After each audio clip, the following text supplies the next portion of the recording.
To view this video in English, please click the link given above. 12ാം ക്ലാസ്സിൽ പഠിക്കുന്ന എൻ്റെ എല്ലാ മക്കൾക്കും ഇത് കാണുന്ന മറ്റു കൂട്ടുകാർക്കും ബയോളജി മൈ പാഷനിലേക്ക് സ്വാഗതം. ഞാൻ സൗമ്യ ഹരികൃഷ്ണ. നമ്മളിപ്പോൾ പഠിച്ചുകൊണ്ടിരിക്കുന്നത് ഓർഗാനിസംസ് ആൻഡ് പോപ്പുലേഷൻസ് എന്ന ചാപ്റ്ററാണ്. നമ്മൾ ആദ്യം അബയോട്ടിക് ഫാക്ടേഴ്സ് ഡിസ്കസ് ചെയ്തു. അതേ തുടർന്ന് റെസ്പോൺസസ് കഴിഞ്ഞ വീഡിയോയിൽ പഠിക്കുകയുണ്ടായി. ഇന്ന് നമ്മൾ പറയാൻ പോകുന്നത് അഡാപ്റ്റേഷൻസിനെ കുറിച്ചാണ്.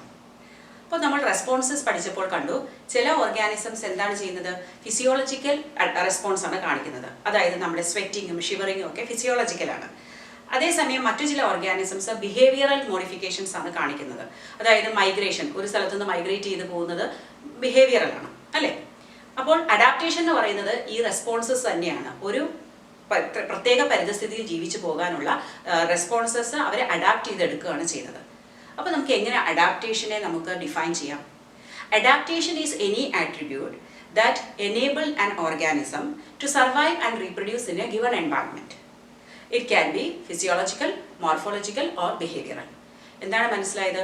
ഏതൊരു ഓർഗാനിസത്തിനും അതിന് ലഭിച്ചിരിക്കുന്ന തൻ്റെ പരിതസ്ഥിതി, അതായത് ഹാബിറ്റാറ്റിൽ ജീവിച്ചു പോകാനുള്ള ഏതൊരു അട്രിബ്യൂട്ട് അല്ലെങ്കിൽ സാഹചര്യം അല്ലെങ്കിൽ കഴിവുകളെയാണ് നമ്മൾ എന്ത് പറയുന്നത്, അഡാപ്റ്റേഷൻ എന്ന് പറയുന്നത്. അത് ഫിസിയോളജിക്കലാകാം, അതായത് ബോഡിയിലുണ്ടാകുന്ന ചേഞ്ചസ് ആവാം, അല്ലെങ്കിൽ ബിഹേവിയറൽ ആകാം, അതായത് സ്വഭാവത്തിലുണ്ടാകുന്ന മാറ്റങ്ങൾ കൊണ്ടാകാം, അല്ലെങ്കിൽ മോർഫോളജിക്കൽ ആകാം, അതായത് രൂപത്തിലുണ്ടാകുന്ന മാറ്റങ്ങളും ആകാം. അതായത് പ്ലാന്റ്സിൻ്റെ കാര്യത്തിലൊക്കെ നമ്മൾ മോർഫോളജിക്കൽ ചേഞ്ചസും പഠിക്കും. അപ്പോൾ ഈ അഡാപ്റ്റേഷൻസ് എങ്ങനെയാണ് ആനിമൽസിന് അല്ലെങ്കിൽ പ്ലാന്റ്സിന് ലഭിച്ചത്? എവല്യൂഷൻ, മില്യൺസ് ഓഫ് ഇയേഴ്സ് എവല്യൂഷനിലൂടെയാണ്. അതായത് തൻ്റെ പരിതസ്ഥിതി ജീവിക്കാനുള്ള അല്ലെങ്കിൽ അതുമായിട്ട് കൂടുതൽ അഡ്ജസ്റ്റ് ചെയ്ത് പോകാനായിട്ട് എവല്യൂഷൻ്റെ ടൈമിൽ ഇവരെ അക്വയർ ചെയ്തെടുത്തതാണ് ഈ അഡാപ്റ്റേഷൻസ്. നമുക്കിനി പലതരം അഡാപ്റ്റേഷൻസ് നോക്കാം. ആദ്യമായിട്ട് നമ്മൾ ഈ ഹാർഷ് ക്ലൈമറ്റിലുള്ളവർക്കല്ലേ ശരിക്കും അഡാപ്റ്റേഷൻ കൂടുതലായിട്ട് വേണ്ടത്. ഏറ്റവും ആദ്യം നമുക്ക് ഡെസേർട്ട് കണ്ടീഷനെ ഡിസ്കസ് ചെയ്യാം. ഡെസേർട്ട് എന്ന് പറയുമ്പോൾ തന്നെ നമുക്കറിയാം ടെമ്പറേച്ചർ ഭയങ്കര ഹൈ ആണ്, വെള്ളം തീരെ ഇല്ലതാനും. അവിടെ ജീവിക്കുന്ന പ്രത്യേകതരം ആനിമൽസ് ആണ്. അവർക്ക് അതിൻ്റെതായ അഡാപ്റ്റേഷൻസ് ഉണ്ടെങ്കിൽ അവിടെ ജീവിക്കാൻ പറ്റും. അപ്പോൾ അതിലൊന്നാണ് കാൻഗറൂ റാറ്റ്സ്. ഈ കാൻഗറൂ റാറ്റ്സിൻ്റെ പ്രത്യേകത എന്തെന്നറിയോ? അവ വെള്ളം കുടിക്കാറേ ഇല്ല, കാരണം വെള്ളം ലഭ്യമല്ല. അപ്പോൾ അവരെങ്ങനെയാണ് അവരുടെ മെറ്റാബോളിക് റിയാക്ഷൻസ് അല്ലെങ്കിൽ ശരീരത്തിലെ പ്രവർത്തനങ്ങളൊക്കെ നടത്തുന്നത്? അപ്പോൾ അവർക്ക് രണ്ട് അഡാപ്റ്റേഷൻസ് ആണ് ഉള്ളത്. ഒന്ന്, അവ ശരീരത്തിലെ ഫാറ്റ് ഓക്സിഡൈസ് ചെയ്യും. അതായത് ശരീരത്തിൽ ഫാറ്റ് സ്റ്റോർ ചെയ്ത് വെക്കുകയും അതിനെ ഓക്സിഡൈസ് ചെയ്യുകയും ചെയ്യും. ഈ ഫാറ്റ് ഓക്സിഡൈസ് ചെയ്യുമ്പോൾ എങ്ങനെയാണ് വെള്ളം കിട്ടുന്നത്? ഫാറ്റ് ഓക്സിഡേഷൻ്റെ ഒരു ബൈ പ്രൊഡക്റ്റാണ് വാട്ടർ. അപ്പോൾ അതുകൊണ്ട് തന്നെ അങ്ങനെ അവർക്ക് ആവശ്യമുള്ള വെള്ളം ലഭിക്കുന്നു. രണ്ടാമത്തെ മെത്തേഡ് എന്ന് പറയുന്നത് concentrated form of urine secrete ചെയ്യുക എന്നുള്ളതാണ്. വെള്ളം വളരെ കുറച്ച് സോളിഡ് ഫോമിലുള്ള യൂറിനാണ് സെക്രീറ്റ് ചെയ്യുന്നത്. അതുകൊണ്ട് തന്നെ ഉള്ള വെള്ളം പുറത്തു പോകാതെ കൺസർവ് ചെയ്ത് വെക്കാനും അവയ്ക്ക് പറ്റും. അപ്പോൾ ഈ രണ്ട് അഡാപ്റ്റേഷൻസ് ആണ് കാൻഗറൂ റാറ്റ്സിനുള്ളത്. എന്തിനു വേണ്ടിയിട്ട്? ഡെസേർട്ടിൽ ജീവിക്കാൻ. ഇനി ഡെസേർട്ടിൽ പ്ലാന്റ്സ് ഇല്ലേ, ആ പ്ലാന്റ്സിനെ പറയുന്ന പേരാണ് സീറോഫിറ്റിക് പ്ലാന്റ്സ്. ഈ സീറോഫൈറ്റിക് പ്ലാന്റ്സിൽ മിക്കവാറും അവർക്ക് വളരെ ലോങ് റൂട്ട്സ് ഉണ്ട്. എന്തിനാണ്? ഈ റൂട്ട്സ് വളർന്ന് താഴെ പോയി വാട്ടർ ടേബിൾ വരെ എത്തി വെള്ളം കൊണ്ടുവരികയും ചെയ്യും. അതുകൂടാതെ മറ്റു ചില കോമൺ അഡാപ്റ്റേഷൻസ് ഉണ്ട്. ഒന്ന്, ഈ പ്ലാന്റ്സിനെല്ലാം ഒരു തിക്ക് ക്യൂട്ടിക്കിൾ കാണും. അതായത് അപ്പർ എപ്പിഡെർമിസിൻ്റെ മുകളിൽ ഒരു വാക്സി ലെയർ കാണും. അതുകൊണ്ട് തന്നെ ട്രാൻസ്പിറേഷൻ വളരെ കുറവായിരിക്കും, അല്ലെങ്കിൽ വാട്ടർ ലോസ് വളരെ കുറവായിരിക്കും. പിന്നെ ഒരു അഡാപ്റ്റേഷൻ എന്ന് പറയുന്നത് ഇവർക്ക് സങ്കൺ സ്റ്റൊമേറ്റയാണുള്ളത്. സങ്കൺ എന്ന് വെച്ചാൽ എന്താ? കുഴിഞ്ഞ സ്റ്റൊമേറ്റ. അതായത് സാധാരണ ലോവർ എപ്പിഡെർമിസിലാണ് നമ്മൾ സ്റ്റൊമേറ്റ കാണുന്നത്. അത് തന്നെ ആ ലോവർ എപ്പിഡെർമിസിന്റെ സർഫസിൽ കാണുന്നത് കുറച്ച് അകത്തോട്ട് കുഴിഞ്ഞാണ് ഇരിക്കുന്നത്. അതുകൊണ്ട് തന്നെ അറ്റ്മോസ്ഫിയറായിട്ട് ഡയറക്റ്റ് എക്സ്പോഷർ ഇല്ലാതെ ആ വാട്ടർ ലോസ് കുറയ്ക്കാൻ കഴിയും. പിന്നെ ഈ പ്ലാന്റ്സിനുള്ള ഒരു പ്രത്യേക ഫോട്ടോസിന്തറ്റിക് സൈക്കിൾ ഉണ്ട്. അതിനെ പറയുന്ന പേരാണ് ക്യാം അഡാപ്റ്റേഷൻ. ക്യാം എന്നതുകൊണ്ട് ഉദ്ദേശിക്കുന്നത് ക്രാസുലേഷ്യൻ ആസിഡ് മെറ്റബോളിസം എന്നുള്ളതാണ്. ഈ നമ്മൾ പഠിച്ചിട്ടുണ്ട് ഡെസേർട്ട് പ്ലാന്റ്സ് പകലെല്ലാം സ്റ്റൊമേറ്റോ ക്ലോസ് ചെയ്ത് വെക്കുകയും രാത്രിയിൽ അവ സ്റ്റൊമേറ്റോ ഓപ്പൺ ചെയ്ത് കാർബൺ ഡൈ ഓക്സൈഡ് എടുത്തിട്ട് ഒരു ഇന്റർമീഡിയറ്റ് ആയിട്ട് സൂക്ഷിച്ച് പിന്നെ വെളിച്ചത്തിൻ്റെ സഹായത്താലാണ് ഫോട്ടോസിന്തസിസ് കംപ്ലീറ്റ് ചെയ്യുന്നത്. ഇതാണ് ക്യാം പാത്വേ. ഇനി നമുക്കെല്ലാം അറിയാം ഡെസേർട്ടിൽ കണ്ടുവരുന്ന മെയിനായിട്ടുള്ള പ്ലാന്റ്സ് ഏതാണ്? കള്ളിച്ചെടി, അല്ലേ? കള്ളിച്ചെടിയെ നമ്മൾ കാക്ടസ് എന്ന് പറയും. അതിൻ്റെ സയൻറ്റിഫിക് നെയിമാണ് ഒപ്പൻഷ്യ. അപ്പോൾ ഈ ഒപ്പൻഷ്യയ്ക്ക് ചില പ്രത്യേക അഡാപ്റ്റേഷൻസ് ഉണ്ട്. അത് നിറച്ച് മുള്ളുണ്ട്. എന്താണ് ഈ മുള്ള്? ഈ സ്പൈൻസ് എന്ന് പറയുന്നത് അതിൻ്റെ ലീഫ് സ്പൈനായിട്ട് മാറിയതാണ്. അപ്പോൾ അതിന് ലീഫ് ഉണ്ടോ? ഇല്ല. എന്തിനാണ് ലീഫ് സ്പൈനായത്? വാട്ടർ ലോസ് കുറയ്ക്കാൻ. അപ്പോൾ ലീഫിനൊരു ഫംഗ്ഷൻ ഇല്ലേ? എന്താ അത്? ഫോട്ടോസിന്തസിസ്. അതാര് ചെയ്യും? അതിന് വേണ്ടിയിട്ടാണ് ആ ഗ്രീൻ കളർ പാർട്ട്. ആ ഗ്രീൻ കളർ പാർട്ട് അപ്പോൾ ഏതാണ്? അതിൻ്റെ സ്റ്റെമ്മാണ്. സ്റ്റെം സക്യുലൻ്റ് ആണ്, അതായത് നല്ല കട്ടിയുള്ള ഫ്ലഷി ആയിട്ട് പച്ച കളറാണ്, ഫോട്ടോസിന്തറ്റിക് ആണ്. അപ്പോൾ സ്റ്റെം ലീഫിൻ്റെ ജോലി ചെയ്യും, ലീഫ് റെഡ്യൂസ് ടു സ്പൈൻസ്, അതാണ് അതിൻ്റെ അഡാപ്റ്റേഷൻ. പിന്നെ നമ്മളിനി കോൾഡ് ക്ലൈമറ്റ്, കോൾഡ് എന്ന് പറയുമ്പോൾ പോളാർ റീജിയൻസിലോട്ട് വരുമ്പോൾ എന്താണ് അഡാപ്റ്റേഷൻ? അവിടെ മെയിനായിട്ട് കാണുന്ന ഒരു മാമൽസിലുണ്ടാവുള്ള അഡാപ്റ്റേഷനാണ് അലൻസ് റൂൾ എന്ന് പറയുന്നത്. ശ്രദ്ധിക്കണം, ആനിമൽസ് അല്ല, നമ്മളിവിടെ മാമൽസ് എന്ന് സ്പെസിഫൈ ചെയ്ത് പറയുന്നു. ഈ മാമൽസിന് ഷോർട്ട് ലിംസ് ആൻഡ് ഇയേഴ്സ് ആയിരിക്കും. കഴിഞ്ഞ വീഡിയോയിൽ നമ്മൾ സർഫസ് ഏരിയയും ഹീറ്റ് ലോസും തമ്മിലുള്ള ബന്ധമൊക്കെ ഡിസ്കസ് ചെയ്തു. അപ്പോൾ ഈ ഇയർ ലോബിനകത്തേക്ക് ഇയർ ലോബ് വലുതായി, വലിയ ഫ്ലാറ്റ് ആണ്, അല്ലെങ്കിൽ ലിംസ് ഒക്കെ വലുതായാൽ കുറേ ഹീറ്റ് ലോസ് ഉണ്ടാവും. അപ്പോൾ ആ ഹീറ്റ് ലോസ് കുറയ്ക്കാൻ വേണ്ടിയിട്ട് അതെല്ലാം ചെറുതായിരിക്കും. അപ്പോൾ അങ്ങനെയുള്ള മാമൽസിനെയാണ് നമ്മൾ പൊതുവെ കാണുന്നത്. അതുകൂടാതെ പോളാർ വാട്ടറിൽ കാണുന്നതാണ് സീല്. സീലിന് എന്തുണ്ട്? അവരുടെ സ്കിന്നിനടിയിൽ ഒരു തിക്ക് ലെയർ ഓഫ് ഫാറ്റ് ഉണ്ട്. അതിനെ പറയുന്ന പേരാണ് ബ്ലബർ. അപ്പോൾ ഈ ബ്ലബർ ഒരു ഇൻസുലേറ്റർ ആയിട്ട് വർക്ക് ചെയ്ത് ഹീറ്റ് ലോസിനെ പ്രിവെൻറ്റ് ചെയ്യുന്നു. പിന്നെ ഇത് കൂടാതെ നമുക്കറിയാം മിക്കവാറും ആനിമൽസിന് എന്തുണ്ട്? വളരെ ലോങ് ആൻഡ് തിക്ക് ഫർ ഉണ്ട് അല്ലേ, അവരൊന്ന് തണുപ്പിൽ നിന്ന് പ്രൊട്ടക്ട് ചെയ്യാനായിട്ട്. ഇനി മറ്റൊരു ചേഞ്ച് നമ്മൾ കണ്ടുവരുന്നത് ഹൈ ഓൾട്ടിറ്റ്യൂഡിൽ പോകുമ്പോഴാണ്.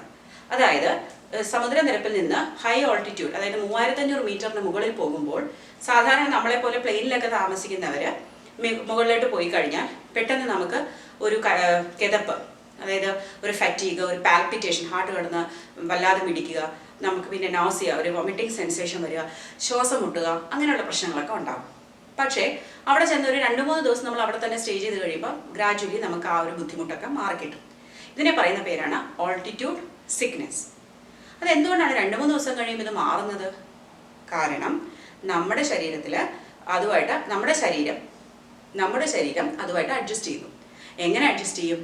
ഹീമോഗ്ലോബിൻ്റെ RBCയുടെ പ്രൊഡക്ഷൻ കൂട്ടും. കൂടുതൽ അരുണ രക്താണുക്കൾ RBC കൂട്ടും. പിന്നെ ബ്രീതിങ് റേറ്റ് കൂട്ടും. നമ്മുടെ ശ്വാസത്തിൻ്റെ ഗതി കൂടുതലാവും. നമ്മൾ അറിയാതെ തന്നെ അത് നാച്ചുറലി കൂടുതലാകും. പിന്നെ ഹീമോഗ്ലോബിന് ഈ ഓക്സിജനുമായിട്ടുള്ള ബൈൻഡിങ് കപ്പാസിറ്റി കുറയ്ക്കും. കൂടുതൽ ബൈൻഡ് ആയിരിക്കാതെ വിട്ടുകൊടുക്കാനുള്ള ടെൻഡൻസി. അപ്പോൾ സെൽസിന് കൂടുതൽ ഓക്സിജൻ കിട്ടുകയും ചെയ്യും. അപ്പോൾ ഇത്രയും ചെയ്ത് നമ്മുടെ ബോഡി പതുക്കെ അതുമായിട്ട് അഡ്ജസ്റ്റഡ് ആവും. പക്ഷെ അവിടെ സ്ഥിരതാമസമാക്കിയ ആളുകളിൽ നമ്മൾ ബ്ലഡ് ടെസ്റ്റ് നടത്തിയാൽ അവിടെയുള്ള ഒരാളുടെ ബ്ലഡും നമ്മുടെ പ്ലെയിനിലുള്ള ഒരാളുടെ ബ്ലഡും നോക്കിക്കഴിഞ്ഞാൽ അവരുടെ ഹീമോഗ്ലോബിൻ ലെവൽ എപ്പോഴും കൂടുതലായിരിക്കും. കാരണം അവർ ഓൾറെഡി അതുമായിട്ട് അഡാപ്റ്റഡ് ആണ്. വളരെ എക്സ്ട്രീം ആയിട്ടുള്ള ഹാബിറ്റാറ്റിൽ ജീവിക്കുന്ന ചില ജീവജാലങ്ങളെ കുറിച്ച് നമുക്ക് നോക്കാം. ഒന്ന് ആർക്കി ബാക്ടീരിയ. അവ വളരെ പ്രിമിറ്റീവ് ആയിട്ടുള്ള ബാക്ടീരിയ ആണ്.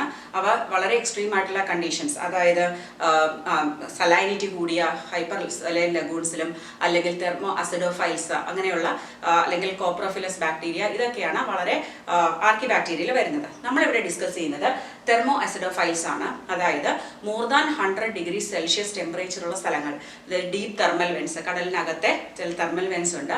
അതുപോലെ ഹോട്ട് സ്പ്രിങ്സിലൊക്കെ ടെമ്പറേച്ചർ എപ്പോഴും മോർ ദാൻ 100 ഡിഗ്രി ആണ്. അവിടെ മറ്റൊരു ഓർഗാനിസത്തിന് സർവൈവ് ചെയ്യാൻ പറ്റില്ല. പക്ഷെ ചില ബാക്ടീരിയ അഡാപ്റ്റഡ് ആണ്.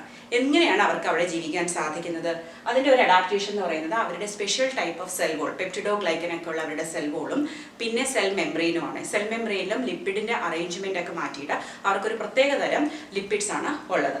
പിന്നെ അവർക്ക് തെർമോസ്റ്റേബിൾ എൻസൈം ഉണ്ട്. അതായത് ടെമ്പറേച്ചർ കൂടിയാലും ഡീനേച്ചേർഡ് ആയി പോകാത്ത തരം എൻസൈംസ് ആണ് അവയ്ക്കുള്ളത്. അതിനൊരു എക്സാമ്പിൾ നമ്മൾ PCR പഠിച്ചപ്പോൾ പഠിച്ചു. ടാഗ് പോളിമറൈസ്, തെർമസ് അക്വാട്ടിക്കസ് എന്ന ബാക്ടീരിയയിൽ നിന്ന് എടുത്തിട്ടാണ് നമ്മൾ അവിടെ യൂസ് ചെയ്യുന്നത്. അപ്പോൾ PCR ഉപയോഗിക്കുന്ന 90-ന് മുകളിലുള്ള ടെമ്പറേച്ചറിൽ അത് ഡീനേച്ചർ ആവുന്നില്ല അല്ലേ. ഇനി മറ്റൊരു ഹാർഷ് ക്ലൈമറ്റ് എന്ന് പറയുന്നത് അന്റാർട്ടിക് വാട്ടറിൽ ജീവിക്കുന്ന ഫിഷിനാണ്. അവിടെ 0 ഡിഗ്രി സെൽഷ്യസിലും താഴെയാണ് വാട്ടറിൻ്റെ ടെമ്പറേച്ചർ. അപ്പോൾ സാധാരണ രീതിയിൽ അവിടെ വെള്ളം ഐസായിട്ട് മാറും. ഇപ്പം നമ്മുടെ ബോഡിക്കുള്ളിലും വെള്ളം ക്രിസ്റ്റൽസ് ഫോം ചെയ്യാനും അല്ലെങ്കിൽ ഫ്രീസ് ആയി പോകാനുള്ള ചാൻസ് ഉണ്ട്. അപ്പോൾ ഈ ഫിഷ് എങ്ങനെയാണ് അവിടെ സർവൈവ് ചെയ്യുന്നത്? അവയ്ക്കൊരു പ്രത്യേകതരം പ്രോട്ടീൻ ഉണ്ട്, ആൻറ്റി ഫ്രീസ് പ്രോട്ടീൻ എന്ന് പറയും. അതായത് സമുദ്രത്തിൻ്റെ ഫ്രീസിങ് പോയിന്റിനേക്കാളും താഴെയാണ് ഈ പ്രോട്ടീൻ്റെ ഫ്രീസിങ് പോയിന്റ്. അതുകൊണ്ട് തന്നെ അവയ്ക്ക് അതിൽ സർവൈവ് ചെയ്യാൻ സാധിക്കുന്നുണ്ട്. അപ്പോൾ ഈ ആൻറ്റി ഫ്രീസ് പ്രോട്ടീൻസ് നമ്മളിപ്പോൾ കമേഴ്ഷ്യലായിട്ട് ഒത്തിരി എക്സ്പ്ലോയിറ്റ് ചെയ്ത് ഐസ്ക്രീമിലൊക്കെ ആഡ് ചെയ്യുന്നുണ്ട്.